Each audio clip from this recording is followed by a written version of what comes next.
We're at Cardboard City, and this is our crib.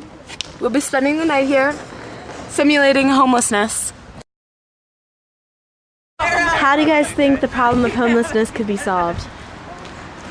Well, the first thing that needs to be done is, like, people need to understand that it's not just a bunch of lazy people, like, living on the streets because they're too lazy to get a job. I think that people need to get out of the mind frame that if you're stuck in a bad situation that it's your fault and they shouldn't do anything to help you, because we're all in a community and we're all humans and we should help each other out. Situations are truly some of the common reasons that homelessness exists.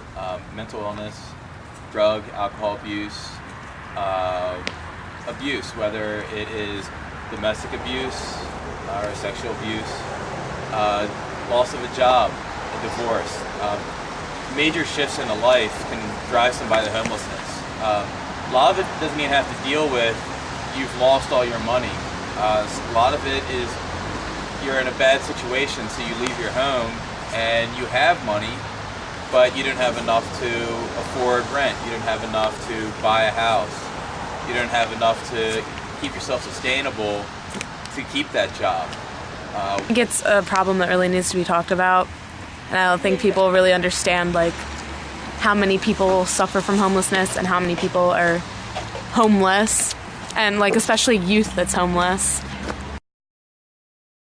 Let people share their signs. Some of these signs can be very personal to them. Okay? Some of these signs are just general things where people feel people are oppressed. So please take it seriously. A sign on a mother who's too young to take care of their baby boy, and actually two of my really close friends live with their grandparents because their parents couldn't take care of them anymore. Mine is beggars on the street because they're looked down on a lot.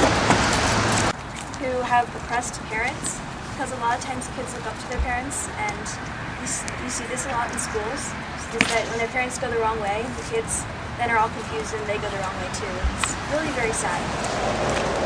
Is children of addicts, so oppressed parents, like when they might look down upon their parents and their family because maybe they've done the wrong thing, and then the children aren't really, I guess they are kind of brought down at their same level. With no friends or family, Because that just be really sad. I don't really personally know anybody with HIV or AIDS, but I know people who do know people, and then they just like, if you find out someone is, they usually are like, ew, like, don't touch me, but really nothing is wrong with them, and they just are very looked down upon, I guess. This one is for foster kids who constantly move from home to home, or they've been separated from their brothers and sisters because like a family wouldn't keep them all in. This one is for anyone who's ever been abandoned. Oh no. It's a loss because it's such an open term that there are people who can be lost, like they're unsure of themselves or they don't know here.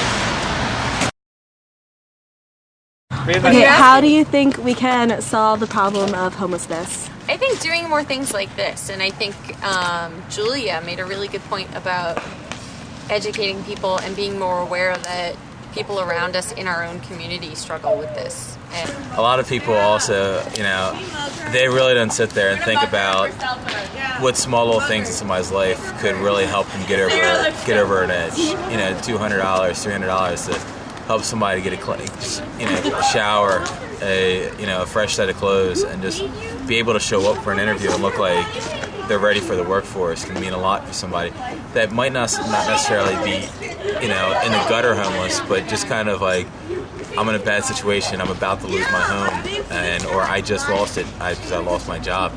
Sometimes just being able to help them out that way. What do you think we could do to prevent homelessness? I think that if we really raise awareness, like not just in the government, but in like society, the environment and stuff, we can really like help out people. I think that if more people knew what was going on and if more people really had a like broader view of how many people this affected, that we could really get the message across and help a lot of people out.